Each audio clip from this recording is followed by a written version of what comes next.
Yo, salut tout le monde, c'est Mika Bifit, blogueur pro en formation, passionné de breakdance, de musculation, de fitness et de développement personnel. Avec un message, bâtir un physique mais aussi un état d'esprit. Aujourd'hui, j'ai l'honneur d'accueillir Guillaume Feelgood. Merci d'avoir accepté mon interview. Avec plaisir, merci à toi. Donc je te laisse te présenter un petit peu ton parcours, ce que tu fais. Très simplement, bonjour tout le monde. Je m'appelle Guillaume Feelgood et donc je suis blogueur et youtubeur bien-être. Moi je parle de 3 sujets principalement qui sont l'alimentation, le mouvement et l'évolution personnelle. Comment tu as eu l'idée de tout ça en fait, de ce blog, de tout ce que tu as créé? Alors là ça remonte à déjà un petit moment, c'est quand j'étais adolescent. Donc j'étais depuis assez petit en fait vraiment passionné par le corps humain, je m'intéressais énormément au corps humain et ses possibles. Et quand on est petit, on est surtout sur la surface, hein. Donc forcément pour moi c'était être fort, c'était avoir un physique de strongman quoi. Et je me suis donc mis aux arts martiaux. Voilà, le choix classique d'un petit gamin de mon âge quoi, c'était le judo. Donc je me suis lancé dans le judo. À quel âge? J'avais quoi? J'avais 11 ans, quelque chose comme ça. Okay. Voilà, juste avant, bien sûr, j'avais fait le classique, le basket, le foot, enfin, le truc de gamin, quoi.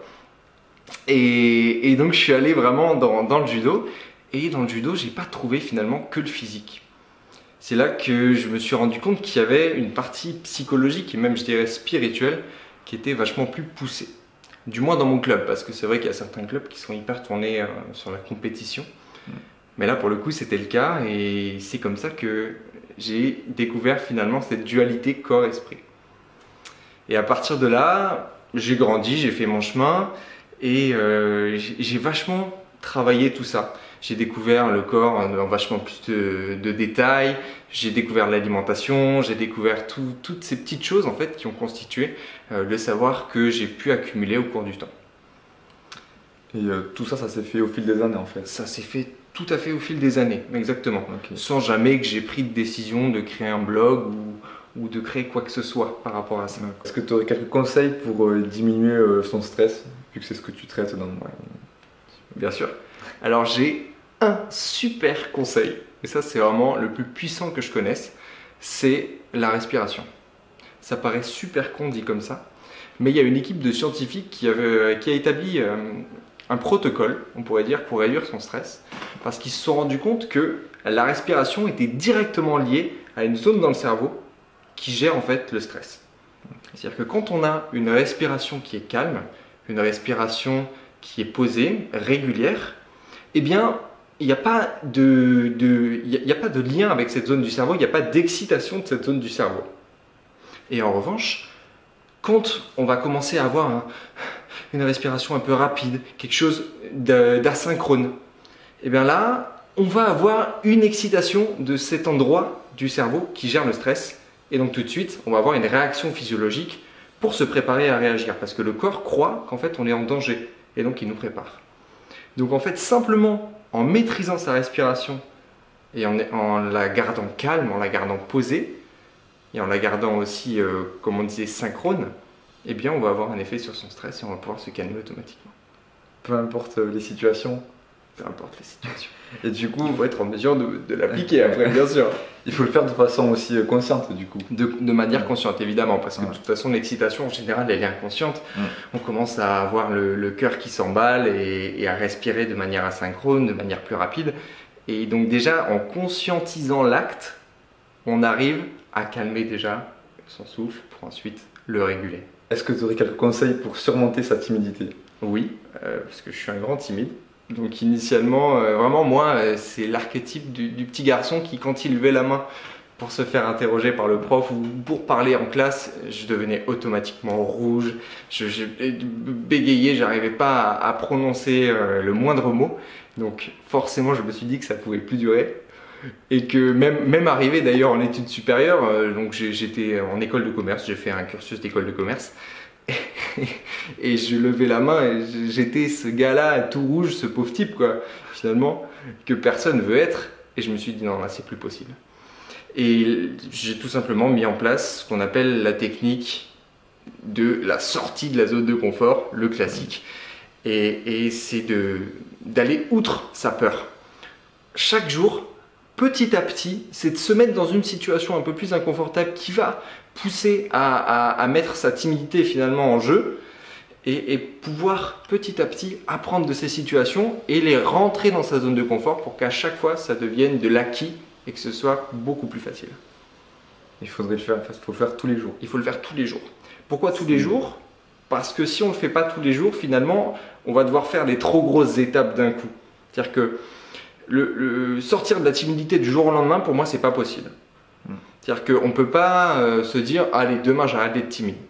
On est obligé de passer par des petites étapes. Parce que la grosse étape, celle de « je passe de timide à je ne suis plus timide », on ne voit pas les étapes. On ne sait pas comment faire. Donc en fait, on ne le fait jamais, puisqu'on ne sait pas comment faire. Donc le fait de faire des petites étapes, des petits pas, eh bien tout de suite, on arrive à trouver le chemin. Après, si le chemin il est comme ça, ou si le chemin il est comme ça, on ne sait pas. Mais bon, au moins une petite étape fait qu'on avance vers la non-timidité. Ok. Voilà. Juste par rapport à moi, moi par exemple, tu vois, on me donnait des exercices, par exemple demander l'heure dans la rue. Et je le fais un petit peu, et puis au bout d'un moment, en fait, j'abandonne. Toi, est-ce que ça t'est arrivé ce genre de choses? On te donne des exercices, tu les fais, puis au bout d'un moment, c'est trop dur, et puis on lâche l'affaire. C'est parce que tu t'ennuyais de le faire, ou parce que tu trouvais que c'était trop dur ou... Moi, je pense que c'était difficile, que tu le répètes un petit peu, puis peut-être que je le répétais pas assez longtemps, hein, mais il y a ce truc au bout d'un moment, bon, je lâche l'affaire, comme les gens qui vont à la salle de sport, et puis il n'y a pas de résultat, donc tu vois. D'accord. C'est ce que je ressentais, je pense, par rapport à la timidité. Est-ce que c'est parce que tu le faisais et tu n'avais pas de résultat et du coup tu trouvais que ça servait à rien et que c'était nul et que tu avais besoin d'un autre exercice, ou est-ce que tu le faisais, tu trouvais ça vraiment dur, vraiment inconfortable et du coup tu t'es arrêté de le faire? Tu n'as vraiment vu aucun résultat lorsque tu le faisais? Moi je pense, tu vois, que je le faisais pas assez longtemps, tu vois. Ouais. Donc peut-être je le faisais. Ouais, tu l'as fait, si j'étais honnête, ouais. Peut-être que c'était 1 ou 2 fois ponctuellement, et après je me disais, ça marche pas, c'est vrai. Et tu le faisais genre 1 fois par jour, par exemple? Ou est-ce que tu te disais, ouais, je vais faire une grosse session et tout, et tu te faisais... Ouais, non, je l'ai jamais maintenu, c'était plus de façon ponctuelle. Et, d'accord. Ça marche un petit peu comme la salle de sport, tu vois. Ouais. On se tient, on se dit, bon, allez, pendant une semaine, pendant un mois, ouais. Ok, je fais les exercices, puis après, non, ça marche pas. Même quand t'en as eu ras-le-bol, tu vois, t'en as ras-le-bol, tu dis, je vais m'en sortir, mais c'est tellement dur que finalement, donc je reviens dans ma zone de confort. Ouais, ok, je vois. Ben, c'est un truc, ok, je vois. En fait, c'est là aussi où je voulais que tu m'amènes pour savoir si c'était bien ça. Personnellement, je suis quelqu'un qui me lasse extrêmement vite. C'est-à-dire que je commence un truc, puis ça me saoule vite parce que je vois pas de changement. J'adore le changement, en fait, paradoxalement. Du coup, ce que je faisais, c'est que je faisais jamais le même exercice. Et je pense que c'est un peu pareil pour moi en musculation, c'est-à-dire que je fais jamais un même programme. C'est pour ça que j'ai pas de programme défini en fait, c'est que je fais ma musculation au feeling. Si je fais, oh tiens, aujourd'hui j'ai bien envie de faire cet exercice-là, donc je vais faire cet exercice-là. Okay. Et en conséquence, c'est comme ça que je progresse. Même si bien sûr il y a une ligne directrice derrière, parce que si bien sûr je fais aujourd'hui je vais faire les bras, demain je vais faire les bras, après-demain je vais faire les bras, il n'y a pas de comment dire, d'harmonie globale. Donc il faut chercher une harmonie globale avec un petit objectif au final, c'est de se dire par exemple, cette semaine je vais parler à 10 inconnus. Sauf que je ne vais pas le faire avec la technique de quelle heure il est à chaque fois. Je vais le faire avec la technique de quelle heure il est, je vais le faire avec la technique de je vais vous prendre 3 baguettes s'il vous plaît. Ou avec la technique de, je sais pas, aller voir quelqu'un d'autre et lui proposer une autre chose. Donc c'est vraiment pour pas rester sur le même exercice, pour pas s'ennuyer. Et puis pour, comment dire, varier les plaisirs et les difficultés pour le coup. Ouais. Pour toi, qu'est-ce que la réussite? Alors pour moi, la réussite, c'est de se lever tous les matins avec un but et avec du sens. C'est-à-dire que la personne qui se lèverait et se dirait « bon ben, faut que j'aille travailler » sans avoir trouvé le sens derrière qu'elle donnait à ce travail, pour moi, c'est pas réussir sa vie. Réussir sa vie, c'est se lever le matin et se dire « aujourd'hui, je vais faire ça pour ça ». Parce que ça m'apporte ça et ça apporte ça autour de moi. Il y a du sens. S'il n'y a pas de sens, il n'y a pas de réussite. Moi, par exemple, je me lève tous les matins là en ce moment. Il y a du sens. Ouais. Le seul souci, c'est qu'il n'y a pas d'argent. Et tu vois, les gens, eux, il y en a, ils ont pas de sens, mais ils ont de l'argent qui rentre, tu vois. Et je trouve que c'est difficile. Ouais. Pour moi, en fait, ouais, il y a deux choses. L'argent, c'est un moyen. C'est une ressource. Le sens, c'est pas une ressource. Le sens, c'est comment dire, c'est une émotion, c'est une valeur, c'est une force. Et en fait, tu peux avoir tout l'argent du monde si t'as pas ce cœur, t'as pas la réussite. Effectivement, il faut de l'argent pour vivre, je suis 100% d'accord. Sauf que n'importe quelle personne, n'importe quel moine pourrait vivre heureux en ayant du sens et pas d'argent. Un moine n'a pas d'argent. Un moine bouddhiste notamment n'a pas d'argent sur lui. Il vit avec ce que lui donnent les gens. Pourtant, je suis sûr que chaque jour, il trouve du sens et il est heureux dans sa vie. Et il peut vivre. Et il peut vivre. Et il peut vivre. Et en fait, vraiment, je pense qu'il faut sortir. Alors ça, c'est très très dur et encore plus dans notre Occident, on va dire. C'est que vraiment se mettre dans la tête que l'argent, c'est une ressource. Et absolument pas une finalité. Ni encore autre chose qu'un moyen. C'est juste un élément qui va nous permettre de nous aider. Et finalement, ne pas avoir d'argent, c'est peut-être la meilleure solution pour évoluer. Parce que c'est quand on est dans la merde qu'on évolue le plus vite. Ouais. Et qu'on apprend le mieux. Là, ça révèle plein de trucs et c'est vrai que voilà, c'est vrai. Pour prendre mon exemple, tu vois, c'est que quand j'ai décidé que je voulais vivre avec mon blog et ma chaîne YouTube, bah, j'avais pas d'argent. Donc, qu'est-ce que j'ai fait?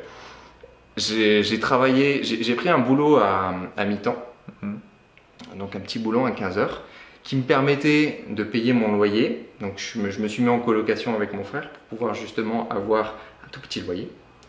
Je payais mon loyer, je payais ma bouffe, et à côté de ça, j'avais tout le reste de la semaine, qui n'était pas donc les 15 heures de boulot, qui était dédié uniquement à ce que j'aimais et au sens que je donnais à ce que j'aimais. Et le boulot, est-ce que c'était un boulot alimentaire?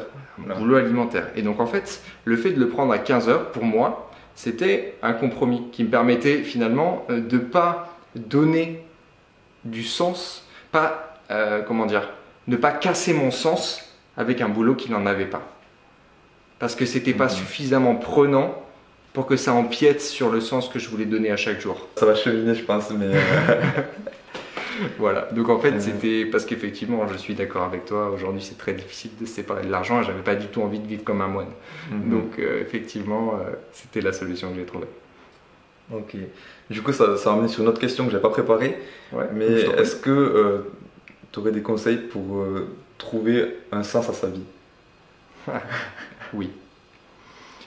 Pour moi, pour trouver un sens à sa vie, il faut déjà trouver ce qu'on aime profondément. Pour ma part, je vais donner un exemple pour imager le tout parce que je pense que c'est très difficile à expliquer autrement. Me concernant, on pourrait dire que j'ai un sens que je veux donner à ma vie, c'est celui de la transmission. Ce que j'aime par-dessus tout, c'est transmettre. Transmettre et du coup apprendre de cette transmission. Parce que pour moi, la transmission, elle est pas à sens unique. C'est pas le professeur avec la baguette. C'est le professeur qui est assis avec son élève. Et en conséquence, j'avais aussi une deuxième passion qui était, comme je te l'ai expliqué au début, le corps, l'esprit, cette dualité, ou pas d'ailleurs, ou cette unicité, selon comment on voit les choses, parce que c'est pas forcément une dualité, corps-esprit. J'ai décidé de lier les deux, de transmettre sur un sujet qui me plaisait. Et donc, pour vous, derrière votre écran, qui est en train de vous demander qu'est-ce que c'est finalement le sens que je pourrais donner à ma vie, qu'est-ce que j'aime? C'est la première question à vous poser, c'est qu'est-ce que j'aime? Il faut l'écrire. Parce qu'en général, il y a plein de gens qui disent bah, je sais pas ce que j'aime. Mais je sais pas, t'as bien quelque chose qui te plaît? Bah non. Si, je suis sûr que t'as quelque chose qui te plaît. Et ça peut être dessiner, ça peut être marcher, ça peut être des trucs aussi bêtes que ça. Mais si vous aimez marcher, qu'est-ce qui vous empêche demain de créer un business autour? Par exemple. Ouais, en fait, on revient, tu vois, ce truc de réussite et tout, d'argent.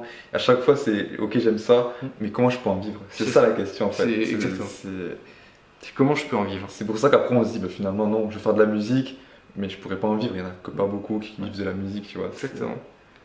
Et en fait, effectivement, malgré moi, je viens de faire un petit lapsus, c'est qu'on en revient à la question de l'argent. Et c'est une question qu'on se pose énormément quand on veut faire ce que l'on aime. C'est comment je fais ce que j'aime en gagnant de l'argent, effectivement. Et c'est pour ça que je pense qu'il y a beaucoup de gens qui critiquent tous ces youtubeurs. Aujourd'hui, on a de plus en plus de youtubeurs, moi le premier. Et ils sont très critiqués parce qu'ils cherchent à faire de l'argent. Il faut bien se dire une chose, c'est que s'ils veulent vivre, ces gens-là, de ce qu'ils aiment, ils vont être obligés à un moment donné de trouver un moyen de le faire. On ne peut pas tous être des moines, et encore moins quand on a des caméras. Parce qu'il faut de l'électricité, il faut plein de ressources qui sont pour le coup nécessaires pour pouvoir faire ce que l'on aime. Quelle personne ou livre t'ont inspiré et t'inspire encore? Alors on va partir sur le premier livre qui m'a inspiré. C'est une trilogie. J'en avais fait un article d'ailleurs sur le sujet. Ça s'appelle Le Pacte des Marchands. Alors c'est tout bête, c'est un petit roman. C'est un roman pour les ados, je pourrais dire, qui a été écrit par Pierre Bottero. Et ce livre-là, c'est l'histoire finalement d'une sorte de ségrégation ninja, on pourrait dire, ou alors de secte ninja. J'utilise le terme ninja parce que c'est ce qui est finalement presque le plus proche. Et ces marchands, qui sont en fait l'équivalent donc des ninjas, ils sont très poètes. Donc il y a une dimension extrêmement poétique et une dimension aussi extrêmement physique de leur pratique au quotidien. Ces mecs-là, ça peut être des assassins, ça peut être des voleurs, ça peut être plein de choses. Et donc, le fait qu'il y ait cette dimension poétique fait qu'il y a une dimension spirituelle très forte. Et le fait aussi que ce soit des ninjas et qu'ils aient un boulot très physique fait qu'il y a une dimension physique, encore une fois, très présente. Donc il y avait cette dualité que j'ai retrouvée et que je cherchais. Et donc ça, c'est le premier livre qui m'a énormément inspiré. Ensuite, personnellement, je suis un fan absolu du Japon. Donc j'apprends le japonais, je vais écrire le japonais, j'écris un petit peu le japonais. Pour l'instant, je suis plutôt nul, mais ça va venir. Et pour le coup, il y a énormément de la culture du Japon qui m'a influencé. Donc, que ce soit les samouraïs, que ce soit le côté justement moine, très simplement, le côté ninja, pour en revenir à cela. Et donc le Japon est aussi une énorme influence pour moi. Et enfin, dernièrement, je pourrais dire, pour citer une personne, puisque j'ai cité un bouquin, un environnement, et pour citer une personne, je dirais Ido Portal. Je pense que ça te parle quand je dis Ido Portal. On m'en a parlé, mais je connais pas trop. Tu connais pas trop? Ouais. C'est pour moi le plus grand maître de mouvement qui existe. C'est un Israélien, pour le coup. Okay. Et il est plutôt jeune. Il est plutôt jeune. Et c'est un mec qui a une approche du corps, une approche de la pratique du corps, qui est absolument géniale. Et je t'invite d'ailleurs vraiment à regarder, si tu connais pas. Il a écrit des livres ou... Il n'a pas écrit de livre. Il a fait... Alors, je sais qu'il y a, je sais pas si tu connais cette chaîne YouTube qui s'appelle, que je me trompe pas, London Real, qui fait des interviews de plein de personnalités connues, et qui a interviewé Ido Portal, et il a même fait un documentaire sur Ido Portal. Donc tu pourras retrouver sur YouTube un documentaire sur Ido Portal qui est vraiment, vraiment hyper intéressant, et qui approche... corps et esprit... Il y a ça. Mais il y a beaucoup de corps en fait. Lui, vraiment, son approche, c'est la porte pour entrer dans son monde, c'est le corps. Et après, on y trouve ce que l'on veut d'esprit, et on y trouve ce que l'on veut d'alimentation, etc., etc.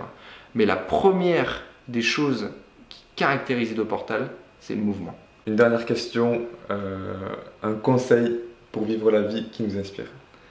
Conseil ultime pour vivre la vie qui vous inspire et qui nous inspire tous, c'est de faire. Faire et appliquer vraiment tout ce qu'on fait. C'est expérimenter, être curieux, appliquer. Donc, pour le refaire dans l'ordre, c'est être curieux. Faire, faire, faire. Être curieux, faire, être curieux, faire, être curieux, faire. Permanence. Parce que c'est en faisant qu'on apprend. Et c'est en s'ouvrant qu'on apprend aussi. Merci à toi. Je t'en prie, avec plaisir.